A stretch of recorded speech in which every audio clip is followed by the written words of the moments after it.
everybody, welcome to Leon's Chainsaw Parts and Repair. That was a cold start, obviously, on this XL101 that I've been working on restoring off and on for, well, geez, 6 months, I guess. So, as you can see, it had been sitting, I don't know, better part of a month, hadn't been started, so that wasn't bad. I think that was 5, maybe 6 pulls. I didn't tension the chain real tight because I didn't want to load up a bunch of oil in there and make a mess with the manual oiler, because obviously I'll be shipping this. This saw is for sale.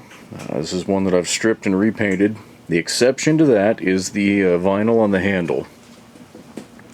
So you can see that there's some spots that it's chipped away, but no paint that I put on there could ever possibly be as strong as that vinyl is. So if this is destined to be somebody's showpiece, you can get one of these handles new on eBay most of the time for, you know, not a heck of a lot.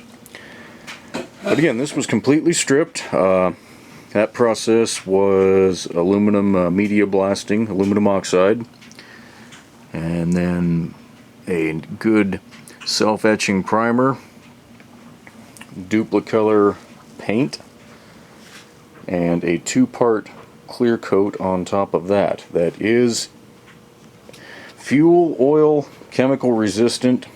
It won't resist acetone. I found that out the hard way when I accidentally had spilled a little bit here. Since then I've re-clear coated it, but I didn't take the time to try and sand into that groove all of that out.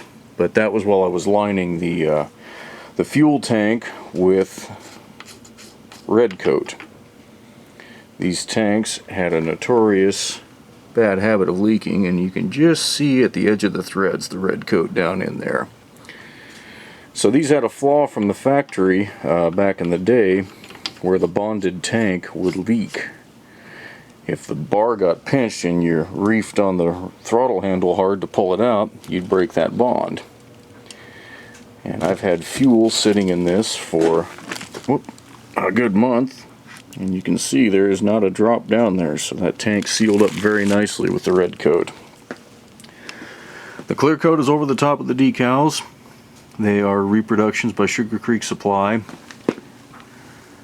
This starter housing is contoured, so they don't lay quite flat. You can, I hope, see the minor wrinkles that are there. What else have we got? This has an upgraded muffler. That's from one of the later XL100 saws, somewhere in that family. Instead of the stack muffler that was probably stock on this. This one would at least keep you legal.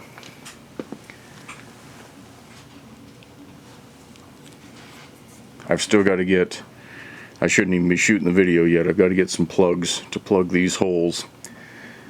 This is a later version of the Homelite part for the airbox.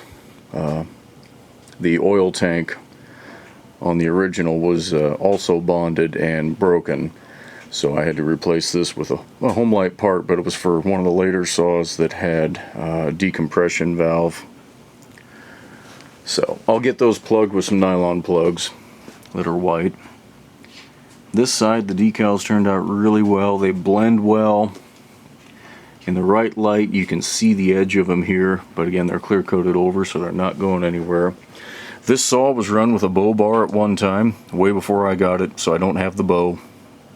But I decided to leave it that way just because it is a cool thing. You hardly ever see this style of saw with a bow. The bar is used, but it's lightly used. It still had a lot of the paint on it on one side, but rust on the other, so I went ahead and just cleaned all the rust off, cleaned it out of the rails, gave it a light clear coat just to keep it from rusting again. But if this was going to be a showpiece saw, you'd want to get the bar stencils again from Sugar Creek Supply and paint that up. It is a brand new chain. I put 60 links in it. It probably could have done with 59, but no big deal there. So anyway, If you're looking for an XL101 that's not a bad showpiece on the shelf, I think this qualifies. If you need one that you want to run, this damn thing runs good. Got great compression.